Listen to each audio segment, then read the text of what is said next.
En el corazón de Guadalajara, en 1931, un campanario se erguía sobre la ciudad como testigos silencioso de secretos que pocos se atrevían a recordar. Cada campanada parecía resonar no solo en las calles empedradas, sino en las almas de quienes vivían bajo su sombra. Los vecinos hablaban en susurros de noches en que el reloj del campanario pava y de figuras que se desvanecían misteriosamente en las sombras de la iglesia. Se dice que aquella última oración que el campanario escuchó fue diferente. No fue una oración de devoción, sino un lamento profundo que quebraba el aire nocturno. Algunos afirmaban, sonido de la campana se detuvo abruptamente, como si alguien quisiera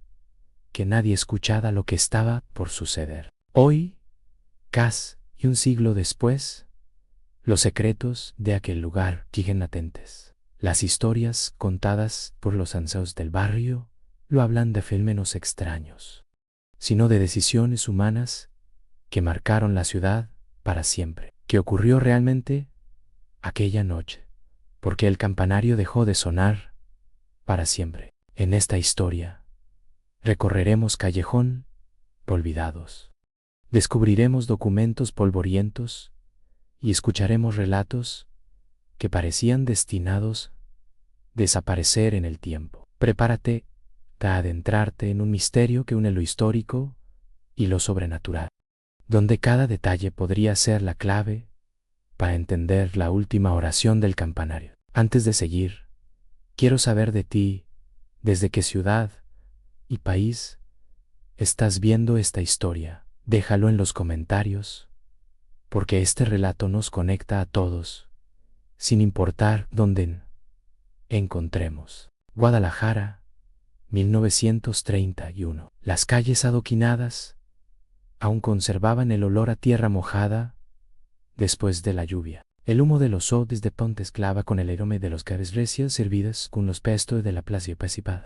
La vida transcurría con un ritmo pausado, pero bajo esa aparente tranquilidad se escondían secretos que pocos se atrevían a mencionar. El campanario de la iglesia de Carfelpe ergía como un centinel silencioso son sobre la ciudad, observando cada movimiento desde lo alto. Al caer la noche, la ciudad cambiaba. Las sombras de los transeúntes se alargaban entre las farolas. Los murmullos de la plaza se transformaban en un silencio casi absoluto. Las ventanas de las casas parecían ojos que vigilaban. Algunos vecinos afirmaban escuchar un sonido metálico que no parecía provenir de ningún lugar conocido. El eco de una campana que ya no debía sonar. En aquel tiempo,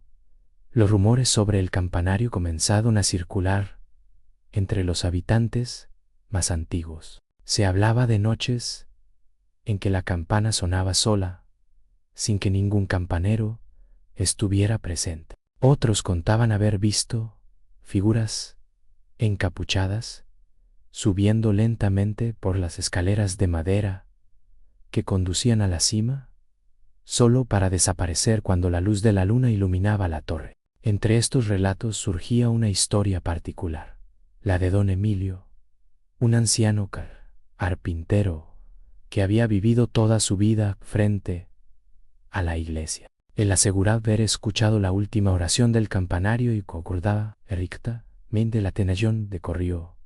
Un frío que provenía del onlet, un escalofrío que parecía atravesar los muros de su hogar y la certeza de que algo irreversible había ocurrido esa noche. La ciudad estaba llena de personajes que, sin saberlo, formarían parte de esta historia. Los vendedores del mercado, los niños jugando en las plazas, los sacerdotes que recorrían las calles predicando y los jóvenes que escuchaban con atención las historias de sus abuelos. Todos tenían algo que ver con la vida del campanario, aunque pocos podían imaginar que aquel edificio albergaría un misterio que trascendería generaciones. Entre ellos destacaba Ana, hija del panadero, una joven curiosa y valiente, pasaba horas escuchando las historias de don Emilio. Su fascinación por lo inexplicable la llevaba a recorrer callejones y observar cada detalle del campanario, tratando de descubrir pistas que los adultos ignoraban. Para ella, aquella torre no era solo un monumento religioso, sino una puerta hacia lo desconocido. Una tarde de septiembre, mientras el sol comenzaba a desaparecer tras los tejados de teja roja, un sonido extraño recorrió la ciudad. No era la campana habitual del mediodía, ni la que marcaba la hora de las misas. Era un golpe sordo y resonante, parecía emanar de las entrañas del campanario. Los habitantes se detuvieron, desconcertados, y un silencio absoluto se apoderó de las calles. Ana, que estaba jugando cerca de la plaza, sintió un escalofrío recorrer su espalda. Miró hacia la torre y creyó ver una sombra viéndose detrás de los ventanales. Nadie más parecía notarla, pero ella estaba segura. Algo había cambiado. Aquella señal, que parecía trivial, sería el primer indicio de que la historia del campanario era solo un cuento, sino una realidad que estaba por desvelarse. Esa noche, mientras la ciudad dormía, Ana decidió acercarse a la iglesia. Cada paso que daba hacia el campanario estaba acompañado por un murmullo del viento que parecía susurrarle palabras en un idioma antiguo. La luz de la luna iluminaba la torre, mostrando grietas y detalles que el sol ocultaba. Y en lo alto, la campana permanecía en silencio, como si aguardara a algo que solo ocurriría al final de la noche. Fue entonces cuando Ana escuchó, por primera vez, un sonido diferente, un susurro que parecía provenir de la misma campana. No eran palabras claras, sino un lamento que helaba la sangre y llenaba de preguntas la mente de la joven. Ese instante sería el comienzo de un viaje, la llevaría a descubrir secretos que Guadalajara había guardado durante generaciones. Capítulo 2. Ecos del pasado. Guadalajara despertaba cada mañana con un aire cargado de historia. Las calles conservaban cicatrices del tiempo, adoquines desgastados, muros con grafitis de antaño y viejos faroles que iluminaban las noches con luz cálida y temblorosa. Para los habitantes, la vida parecía normal, pero aquellos atentos a los murmullos del viento y los ecos de la ciudad podían percibir algo distinto, un pasado que se negaba a permanecer enterrado. El campanario de San Felipe era el epicentro de esos ecos. Cada madera rugida, cada piedra gastada, cada campana polvorienta parecía guardar la memoria de lo ocurrido décadas atrás. Los documentos, cartas y relatos antiguos no contaban la historia de la ciudad, sino también de aquellos que habían quedado atrapados entre sus sombras. Ana, con su curiosidad insaciable, había decidido que era hora de buscar respuestas. Equipándose con una lámpara y su cuaderno, se dirigió nuevamente hacia el campanario. No estaba sola. Su amigo Mateo decidió acompañarle. Mateo conocía los secretos de los engranajes del reloj y de las campanas, y su conocimiento sería crucial para comprender lo que la torre ocultaba. Al ingresar, percibieron un olor antiguo, mezcla de madera con humedad y polvo. Cada paso resonaba, multiplicando el eco que parecía hablarles. Fue entonces cuando Ana encontró un pequeño compartimento oculto detrás de una losa del piso superior, donde yacían documentos amarillentos y fotografías de personas desconocidas. Entre ellos, una carta escrita con tinta desvanecida captó su atención. Hablaba de la última oración y advertía sobre un peligro que se avecinaba. La carta narraba la historia de un campanero llamado Don Vicente, desaparecido misteriosamente en 1929, 2 años antes de la famosa última oración. Don Vicente había descubierto algo que lo obsesionó hasta el final, un secreto oculto en los muros del campanario, y ni los sacerdotes ni los vecinos podían comprender. Su desaparición fue casual. Había intentado advertir a la ciudad, pero su voz se perdió entre el tiempo. Ana y Mateo comenzaron a conectar los puntos, las sombras que Ana veía, los susurros del viento, el golpe sordo de la campana. Todo tenía relación con lo que Don Vicente había descubierto. Comprendieron que la torre no era solo un edificio, era un guardián de un secreto ancestral, una puerta hacia algo que trascendía comprensión. Decididos a buscar más información, acudieron a los vecinos más ancianos.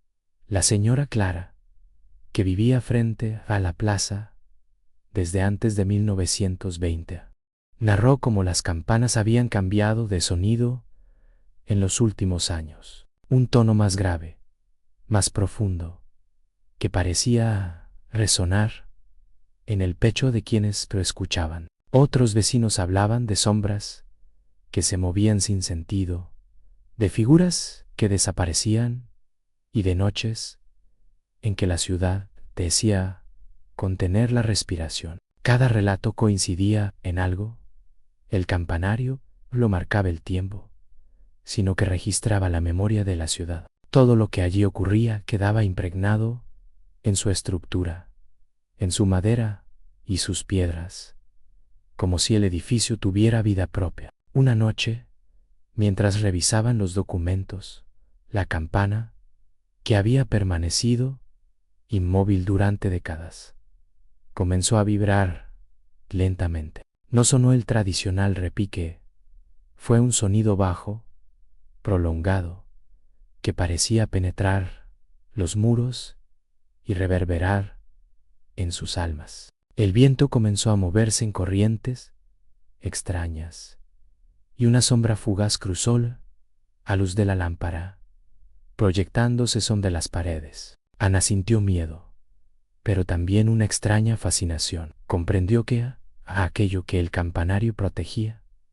no era solo un misterio histórico, sino algo más profundo. Entre los papeles, Mateo encontró un mapa antiguo de la iglesia y sus alrededores, con anotaciones que indicaban pasadizos ocultos y cámaras secretas bajo el campanario. Ana comprendió que el secreto de la última oración podría de estar allí, bajo sus pies, esperando ser descubierto. Ambos jóvenes decidieron que la búsqueda debía continuar. Cada paso los acercaba más a la verdad, pero también daba el riesgo. La ciudad de Guadalajara, con sus luces y sombras, parecía advertirles que algunos secretos estaban destinados a permanecer ocultos. Capítulo 3.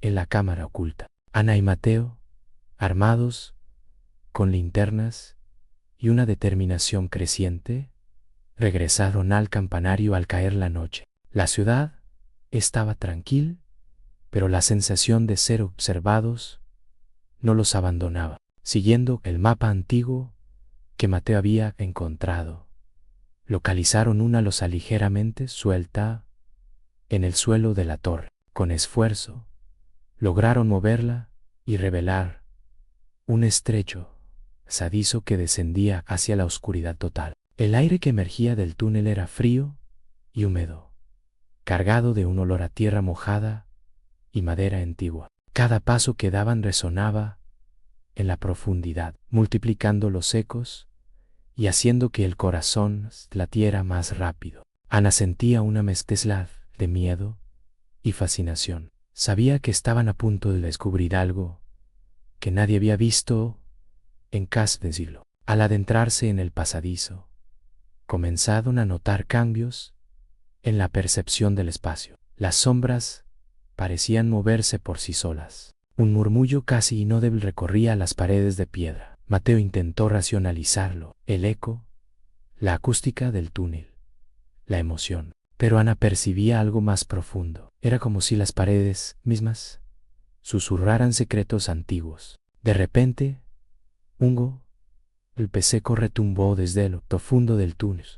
Los jóvenes se detuvieron. En la penumbra, distinguieron una luz tenue proveniente de una abertura más adelante. La luz parecía pulsar con un ritmo propio. Al llegar a la fuente de la luz, Ana y Mateo descubrieron una puerta de hierro oculta tras los muros de piedra. Con esfuerzo lograron abrirla y se encontraron con una cámara subterránea, intacta desde hacía décadas.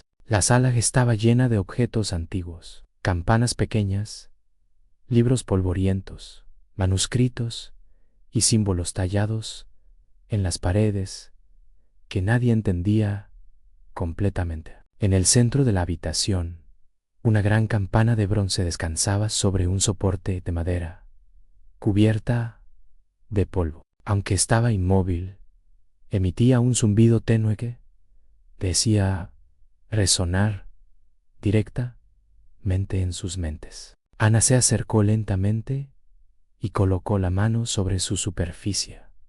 Un escalofrío recorrió su cuerpo y creyó escuchar voces, lamentos, súplicas y rezos mezclados, como si la campana hubiera absorbido el alma de quienes habían pasado por el campanario. Entre los libros, Mateo encontró un manuscrito en latín antiguo, fechado en 1925. Las páginas hablaban de rituales realizados por los primeros campaneros, destinados a proteger la ciudad de fuerzas que no podían ser comprendidas por la mente humana. Se mencionaba la última oración, un momento en que la campana debía resonar para cerrar un portal entre el mundo de los vivos y los ecos del pasado. Ana y Mateo comprendieron que el campanario había sido mucho más que un simple relojito de iglesia. Era un guardián,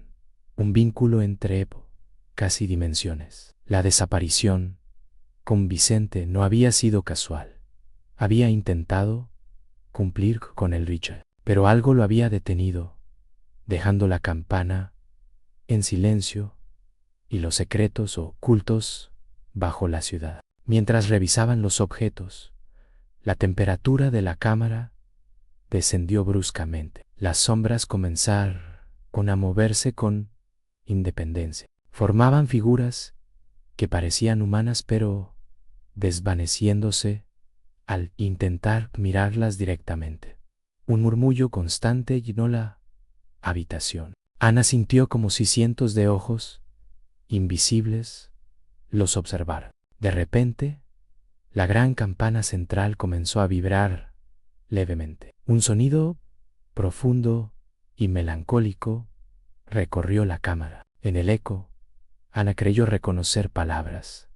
La oración completa. Mateo intentó tocarla, pero una fuerza invisible lo hizo retroceder. Comprendieron que el campanario estaba reaccionando a su presencia. Cada acción tenía consecuencias inmediatas. En un rincón, Ana encontró un diario antiguo, escrito por don Vicente. Hablaba de visiones, de sombras que caminaban entre los vivos. El diario indicaba que la última oración debía ser recitada correctamente para sellar el vínculo y liberar las almas atrapadas. Cualquier error podía provocar que los ecos se manifestaran de manera peligrosa.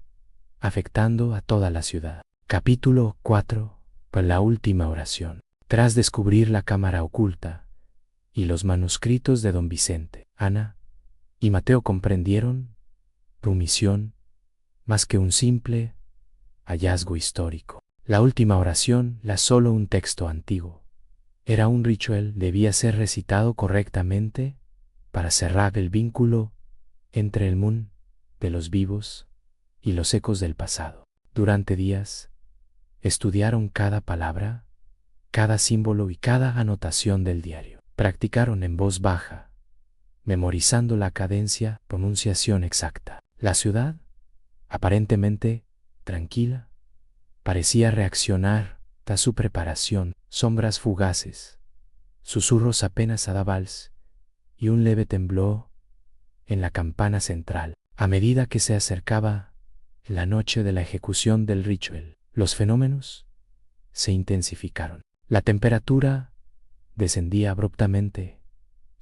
Las sombras se alargaban y tomaban formas humanas que parecían al intentar tocarlas. Los susurros se convirtieron en voces claras, llamando por nombres que no debían ser pronunciados. Ana, aunque asustada, sentía que cada fenómeno confirmaba la autenticidad de los manuscritos. El campanario no guardaba secretos, sino que estaba vivo de una manera que desafiaba toda lógica. Mateo intentaba mantener la calma, tomando nota de cada manifestación, pero incluso él reconocía que estaban frente a algo más grande que ellos mismos. Llegó la noche crucial. Ana y Mateo subieron al campanario con los manuscritos y los objetos rituales encontrados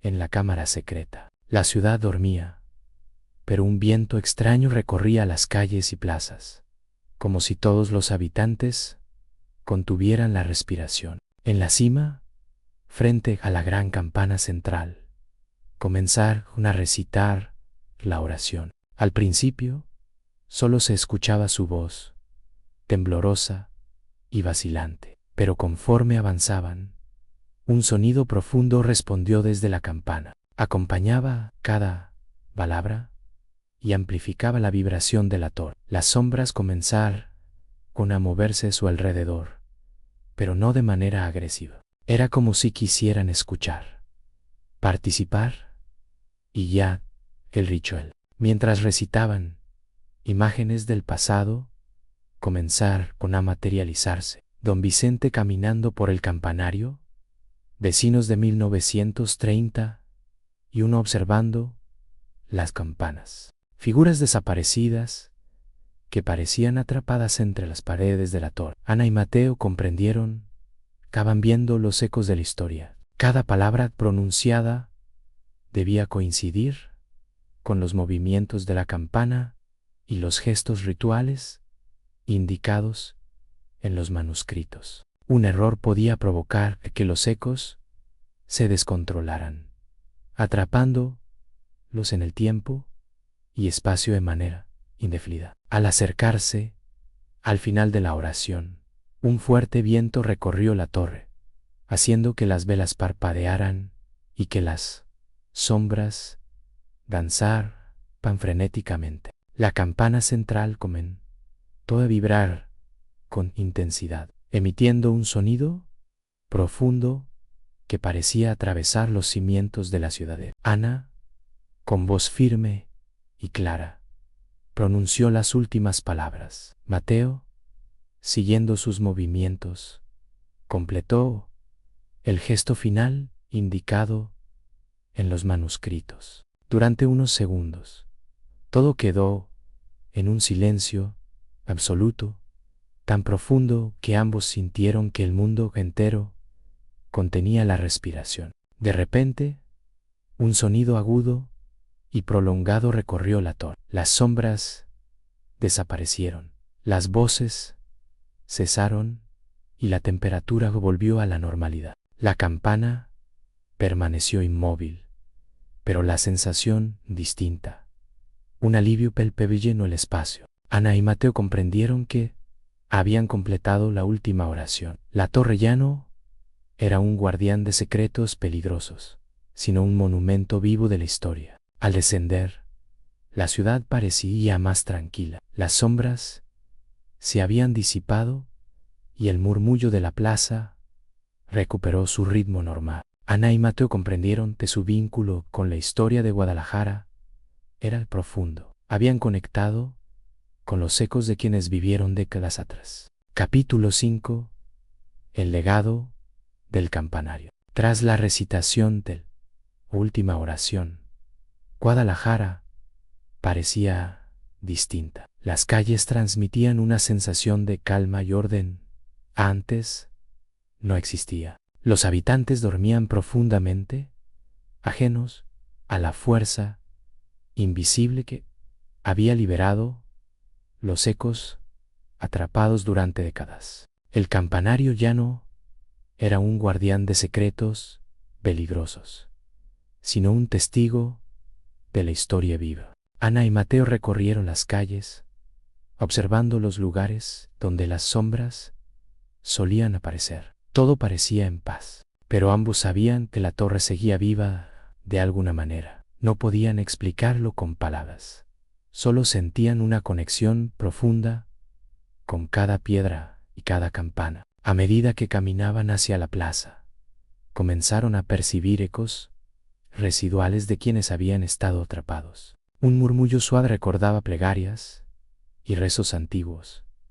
Un perfume leve de flores adornaba las calles y un calor sutil parecía emanar del suelo. Eran los últimos vestigios de un pasado que finalmente entraba descanso. Mateo reflexionó sobre lo vivido. No solo habían completado la oración, sino que comprendieron responsabilidad de custodiar la historia. Cada sombra, cada susurro y cada vibración de la campana era una enseñanza. La memoria de la ciudad debía ser respetada. Aquellos que intentaban alterar el pasado, ignorar sus secretos, podrían despertar fuerzas que trascendían el tiempo. Ana recordó a don Vicente, el campanero desaparecido. Gracias a su valentía y curiosidad, pudieron terminar lo que él no pudo. El diario, los manuscritos y la cámara secreta no eran solo objetos, eran la voz de alguien que sacrificó todo para proteger la ciudad. En la plaza, bajo la luz de la luna, imaginado al campanero caminando entre las sombras, observando que su legado estaba en buenas manos. Mientras regresaban al campanario para dejar los manuscritos y objetos rituales en su lugar original, descubrieron un compartimento secreto que antes había pasado desapercibido. Allí encontrar con cartas de agradecimiento de vecinos antiguos y notas que indicaban que la torre había sido un refugio no de espíritus, sino de historias olvidadas, amores, pérdidas, milagros y tragedias que moldearon Guadalajara. Ana comprendió que no había terminado. El campanario y la ciudad le habían confiado un legado, preservar y a memorias enseñar a otros a escuchar los ecos del pasado. Cada historia que contara, cada secreto que compartiera, debía respetar la verdad y la historia de quienes vivieron antes de ellos. La noche avanzaba y la torre permanecía silenciosa, pero viva de una manera sutil. Los ecos que habían acompañado a Ana y Mateo desaparecieron poco a poco, dejando solo un leve susurro en la memoria de los jóvenes. La sensación de cierre, de paz. La última oración había cumplido su propósito: liberar lo que debía ser liberado y sellar lo que debía permanecer oculto. Ambos comprendieron que la historia del campanario no terminaba con ellos. Otros vendrían, curiosos y valientes, y encontrarían pistas, ecos y secretos. Pero gracias a la oración y a su experiencia, la torre había transmitido una lección importante. La historia debía ser escuchada, respetada y protegida. Ana y Mateo regresaron a sus hogares, sintiendo que algo dentro de ellos había cambiado. La ciudad ya no era solo un espacio físico, sino un ente vivo, cargado de memorias y secretos. Habían aprendido que la curiosidad debía ir acompañada de respeto, que la valentía debía equilibrarse con precaución y que el conocimiento podía ser tanto un regalo como una carga. El capítulo cierra con Ana y Mateo observando el campanario desde la plaza, sintiendo la conexión con la ciudad, con don Vicente y con todos los que habían vivido antes de ellos. Comprendieron que habían formado parte de algo más grande que ellos mismos, un legado que trascendía el tiempo, la memoria y la propia vida. La torre permanecía imponente, silenciosa y sabia, guardando secretos, protegiendo memorias y recordando que, aunque las sombras y los ecos desaparecieran, la historia de Guadalajara siempre tendría guardianes dispuestos a escuchar. La ciudad de Guadalajara volvió a la calma, pero algo en el aire había cambiado. Las calles, los muros y la plaza respiraban una historia que ya no estaba oculta. Los ecos del pasado habían encontrado descanso y el campanario se mantenía imponente. Los jóvenes comprendieron no habían sido solo que espectadores, sino participantes activos de una historia que trascendía generaciones. Cada sombra, cada susurro y cada vibración de la torre les había enseñado que la memoria de la ciudad debía ser escuchada, respetada y protegida. La última oración no liberó espíritus atrapados, sino que también les enseñó que la curiosidad, combinada con valentía y respeto, puede revelar verdades que muchos creen olvidadas.